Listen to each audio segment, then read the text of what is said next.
जी हाँ दोस्तों, महाराष्ट्र में आने वाले विधानसभा चुनाव में किसकी बनेगी सरकार, कौन बनेगा महाराष्ट्र का नया मुख्यमंत्री, क्या उद्धव ठाकरे दोबारा से यहाँ पर अपनी राज गद्दी हासिल कर पाएंगे या दोस्तों भारतीय जनता पार्टी का कब्जा हो जाएगा या फिर कांग्रेस की बन जाएगी सरकार। अभी मौजूदा स्थिति की बात की जाए तो महाराष्ट्र में दोस्तों उद्धव ठाकरे मुख्यमंत्री है जो कि शिवसेना पार्टी से है और सबसे ज्यादा जो महाराष्ट्र में है ना वो दोस्तों शिवसेना, बीजेपी और एनसीपी यानी कि कांग्रेस, इन तीनों का ही दबदबा रहता है। ऐसे में दोस्तों जानते हैं कि आखिर जनता क्या चाहती है, अगले चुनाव में जनता जो है वो मुख्यमंत्री किसे पसंद कर रही है। दोस्तों आपको बता दें कि उद्धव ठाकरे मुख्यमंत्री बनने के बाद लगभग 1 साल का समय पूरा हो चुका है। इस 1 साल के अंतर्गत उनके द्वारा बहुत ही बड़े फैसले लिए गए, जिससे कि किसानों का लोन माफ किया गया। केंद्र में मोदी सरकार के द्वारा दोस्तों राम मंदिर को लेकर एक बड़ा फैसला आया है। उसके बाद यहाँ पर 3 तलाक को लेकर एक महत्वपूर्ण मुद्दा बना था। साथ ही दोस्तों अभी जो है ना नए कृषि कानून लागू हुए और किसान जो जमकर इसका विरोध भी कर रहे हैं। हालांकि शिवसेना जो दोस्तों किसानों का समर्थन कर रही है। ऐसे में जानते हैं कि आने वाले चुनाव में महाराष्ट्र में जनता जो दोस्तों किसे नया मुख्यमंत्री बनाना पसंद करेगी। क्या उद्धव ठाकरे को ही मुख्यमंत्री पद पर दोबारा से यहाँ पर जनता बिठा देगी या किसी अन्य पार्टी के नए उम्मीदवार को यहाँ पर जनता के द्वारा पसंद किया जाएगा, चयन किया जाएगा। तो दोस्तों जानेंगे इस वीडियो में महाराष्ट्र की 288 विधानसभा सीटों के हर एक जिले के दोस्तों एनालिटिक्स के बारे में। ऐसे में बने रहेगा इस वीडियो के साथ आखिर तक। चलिए शुरुआत कर लेते हैं दोस्तों यहाँ पर महाराष्ट्र के सबसे पहले मुंबई शहर के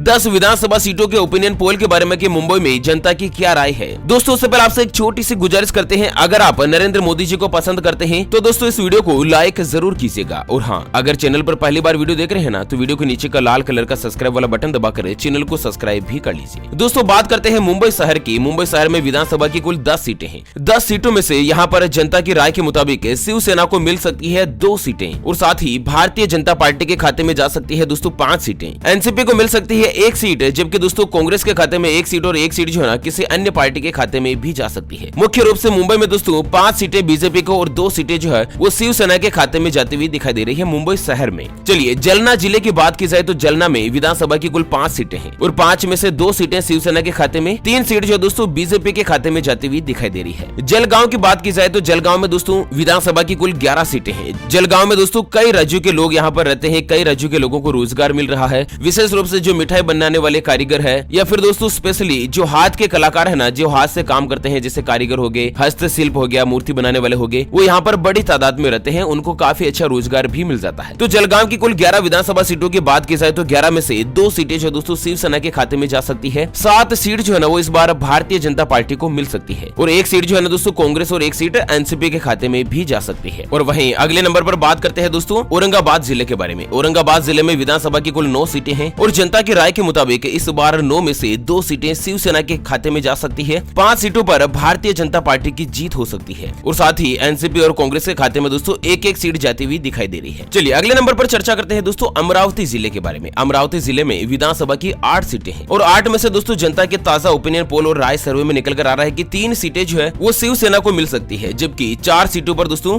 भारतीय जनता पार्टी का कब्जा बन सकता है। 1 सीट जो यहाँ पर कांग्रेस के खाते में जा सकती है। अकोला जिले के अंतर्गत विधानसभा की कुल 5 सीटें हैं और यहाँ पर दोस्तों शिवसेना और भारतीय जनता पार्टी दोनों का रेशियो जो है बराबर बराबर रह सकता है। जनता की राय के मुताबिक 5 में से 2 सीटें शिवसेना को और 2 सीटें जो दोस्तों भारतीय जनता पार्टी को मिल सकती है और वहीं बाकी बची 1 सीट जो है दोस्तों यहाँ पर एनसीपी के खाते में जा सकती है। अहमदनगर जिले में दोस्तों विधानसभा की 12 सीटें हैं और 12 में से जनता की राय इस बार 2 सीटों पर शिवसेना को जीत हासिल करते हुए दिखाई दे रही है। 7 सीटों पर भारतीय जनता पार्टी, जबकि दोस्तों 1-1 सीटों पर यहाँ पर कांग्रेस, एनसीपी और साथ ही अन्य पार्टी जो है दोस्तों जीत हासिल कर सकती है। सोलापुर जिले में 11 सीटें हैं कुल विधानसभा की और 11 में से 2 सीटों पर शिवसेना, 4 सीटों पर भारतीय जनता पार्टी, 3 सीटों पर दोस्तों यहाँ पर एनसीपी और साथ ही 1 सीट पर कांग्रेस या फिर अन्य पार्टी के खाते में जा सकती है। सोलापुर जिला जो है ना वो दोस्तों यहाँ पर इस बार एनसीपी को कुछ ज्यादा ही कवरेज कर रहा है। जनता की राय कुछ इसी तरह से निकल कर आ रही है। सिंधुदुर्ग जिले में दोस्तों विधानसभा की 3 सीटें हैं और 3 में से यहाँ पर 1 सीट जो है शिवसेना के खाते में जीत हासिल होती हुई दिखाई दे रही है। 2 सीटों पर दोस्तों भारतीय जनता पार्टी का कब्जा बना रह सकता है और वहीं सतारा के अंतर्गत विधानसभा की कुल 8 सीटें हैं। 8 सीटों के मद्देनजर दोस्तों शिवसेना के खाते में 2 सीटें, भारतीय जनता पार्टी के खाते में 5 सीटें जाती हुई दिखाई दे रही है, जबकि 1 सीट जो यहाँ पर कांग्रेस के खाते में जा सकती है। सांगली जिले की बात की जाए तो सांगली विधानसभा में कुल 8 सीटें हैं यहाँ पर भी और 8 में से दोस्तों यहाँ पर बराबर आधी सीटों पर यानी कि 4 सीटों पर शिवसेना का कब्जा बना रह सकता है। 3 सीटें जा सकती है भारतीय जनता पार्टी के खाते में, जबकि दोस्तों 1 सीट जो यहाँ पर भी कांग्रेस के खाते में हासिल हो सकती है। रत्नागिरी रत्नागिरी जिले के अंतर्गत विधानसभा की 5 सीटें हैं और 5 में से एक सीट पर शिवसेना की जीत हो सकती है,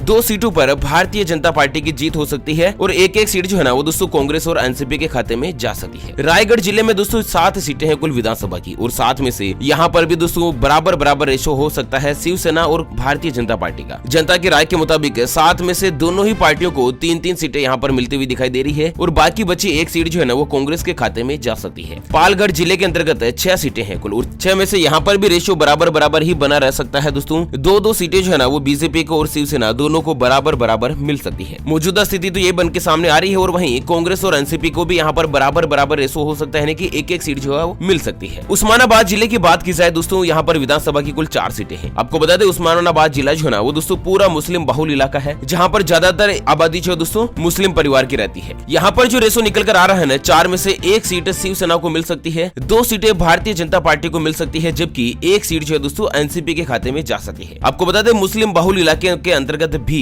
भारतीय जनता पार्टी को काफी अच्छा प्रदर्शन मिल सकता है। और वहीं नासिक जिले के अंतर्गत विधानसभा की कुल 15 सीटें हैं। नासिक जिला कुछ बड़ा है और दोस्तों 15 में से 8 सीटें यहाँ पर भारतीय जनता पार्टी को मिलती हुई दिखाई दे रही है। 3 सीट जो है दोस्तों शिवसेना को मिल सकती है, जबकि एक सीट एनसीपी को और दोस्तों 3 सीटें जो है ना वो कांग्रेस को भी मिल सकती है। मतलब नासिक जिले में शिवसेना और कांग्रेस दोनों को बराबर प्रदर्शन रह सकता है। 8 सीटें जो है दोस्तों अकेले भारतीय जनता पार्टी हासिल कर सकती है। चलिए अगली चर्चा करते हैं नंदुरबार जिले में। नंदुरबार जिला जो कि विधानसभा के लिहाज से तो छोटा है, 4 सीटें हैं, लेकिन दोस्तों यहाँ की जनता काफी ज्यादा एक्टिव है। इस बार जो वोट परसेंटेज निकल कर आ रहा है ना दोस्तों, जनता की राय के मुताबिक 4 में से एक सीट शिवसेना को मिल सकती है, 2 सीटें भारतीय जनता पार्टी को, जबकि एक सीट जो है ना वो दोस्तों यहाँ पर कांग्रेस के खाते में जा सकती है। नांदेड़ जिले में विधानसभा की 9 सीटें हैं और 9 में से दोस्तों यहाँ पर रेशो कुछ ज्यादा ही बदल सकता है। जनता की राय कुछ इस तरह से निकल कर आ रही है दोस्तों। जानते हैं नांदेड़ जिले के बारे में और साथ ही अन्य जिलों के अलावा दोस्तों चर्चा करेंगे अंत में कि इस बार विधानसभा के अंतर्गत किस पार्टी का कौन उम्मीदवार जो दोस्तों मुख्यमंत्री बन सकता है। वीडियो की ओर आगे बढ़ते हैं, लेकिन उससे पहले हमेशा की तरह दोस्तों एक नजर डाल लेते हैं आज के माइंड क्विज यानी कि गिवे वाले सवाल की तरफ। तो दोस्तों आज का माइंड क्विज वाला सवाल आप स्क्रीन पर देख पा रहे हैं। किसी भी मुजरिम की फांसी की सजा को माफ करने का अधिकार किसको होता है? जी हाँ दोस्तों, दोबारा सुन लीजिएगा, किसी भी मुजरिम की फांसी की सजा को माफ करने का अधिकार किसको होता है? ऑप्शन ए प्रधानमंत्री को, ऑप्शन बी राष्ट्रपति को। तो दोस्तों जल्द से जल्द लिखना है क्वेश्चंस का सही जवाब इस वीडियो के नीचे कमेंट बॉक्स में। और हाँ, सही जवाब देने वाले किन्हीं 2 खास कमेंट्स को सेलेक्ट किया जाएगा हमारी ओपीएस न्यूज टीम की तरफ से और उन्हें दिया जाएगा एक 84 दिन वाला मोबाइल रिचार्ज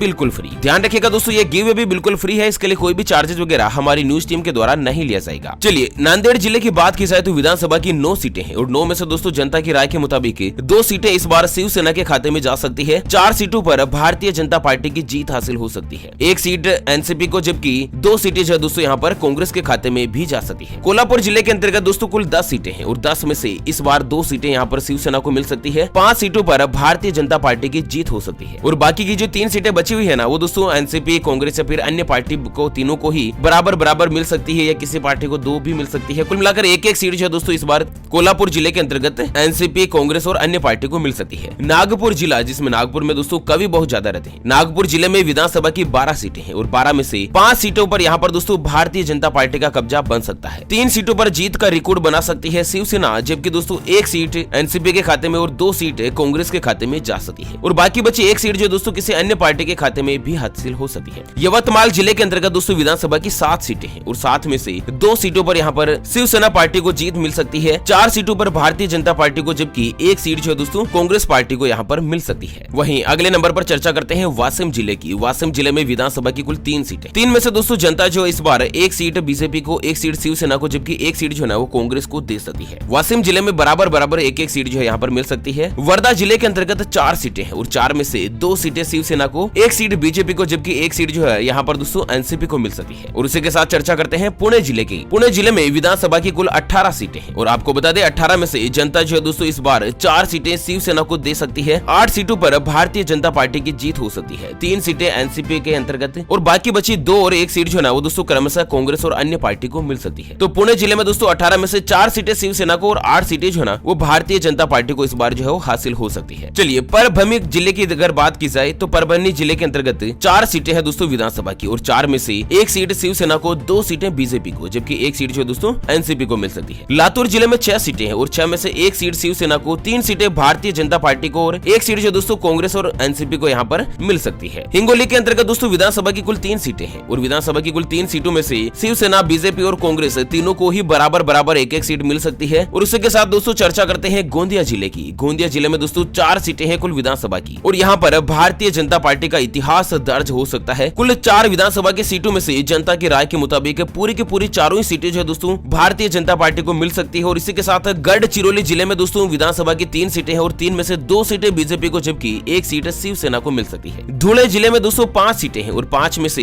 1 सीट शिवसेना को, 2 सीटें बीजेपी को, जबकि 1-1 सीट जो है एनसीपी और कांग्रेस को जनता जो है दोस्तों इस बार जितवा सकती है। चंद्रपुर में 6 सीटें हैं और 6 में से चंद्रपुर जिले के दोस्तों 1 सीट पर शिवसेना का कब्जा बन सकता है। 3 सीटों पर भारतीय जनता पार्टी, 1-1 सीट पर एनसीपी और कांग्रेस का दबदबा जो है दोस्तों यहाँ पर बना रह सकता है। बुल्ढाना जिले में 7 सीटें हैं और 7 में से 1 सीट शिवसेना को और 5 सीटें जो है दोस्तों बीजेपी को मिल सकती है। बाकी बची 1 सीट कांग्रेस के खाते में भी जा सकती है। वहीं भंडारा जिले के अंतर्गत भी दोस्तों 3 सीटें हैं और 3 में से यहाँ पर भी शिवसेना, बीजेपी और कांग्रेस तीनों को बराबर बराबर जीत मिल सकती है। 1-1 सीट तीनों को ही मिल सकती है। बीड़ जिले में 6 सीटें हैं और 6 में से यहाँ पर 1 शिवसेना को, 3 सीटें दोस्तों बीजेपी को और बाकी बची 1-1 सीट जो है ना वो दोस्तों एनसीपी और कांग्रेस को भी मिल सकती है। अंत में चर्चा करते हैं मुंबई जिले की। मुंबई जिले में दोस्तों 26 कुल सीटें हैं विधानसभा की। आपको बता दें मुंबई शहर अलग है और दोस्तों मुंबई विधानसभा अलग है, ठीक है ना। मुंबई की विधानसभा में दोस्तों 26 सीटें और 26 में से 15 सीटों पर भारतीय जनता पार्टी की जीत का रिकॉर्ड हो सकता है। 5 सीटें शिवसेना के खाते में, 2 सीटों पर एनसीपी और 3 सीटें जो है वो कांग्रेस पार्टी को मिल सकती है। एक आध सीट दोस्तों किसी अन्य पार्टी के खाते में भी जा सकती है। तो इस तरह से अपन ने जाना दोस्तों महाराष्ट्र की कुल 288 विधानसभा सीटों के ओपिनियन पोल के बारे में। दोस्तों इस बार जनता का जो दबदबा है ना वो भारतीय जनता पार्टी की तरफ कुछ ज्यादा दिखाई दे रहा है। पलटा दोस्तों बीजेपी की तरफ भारी लग रहा है। वैसे दोस्तों इसके बारे में आपकी क्या राय है? आपकी राय और विचार हमें वीडियो के नीचे कमेंट बॉक्स में जरूर बताएगा। दोस्तों इसी के साथ वीडियो को यहीं पर देते हैं विराम। वीडियो को लाइक कीजिएगा, शेयर कीजिएगा दोस्तों अपने मित्रों के साथ फेसबुक और व्हाट्सएप के ग्रुप में। और हाँ, चैनल पर नए आए हैं तो लाल बटन दबाकर सब्सक्राइब जरूर कर लीजिएगा। Thank you, take care, good bye, जय हिंद, जय भारत,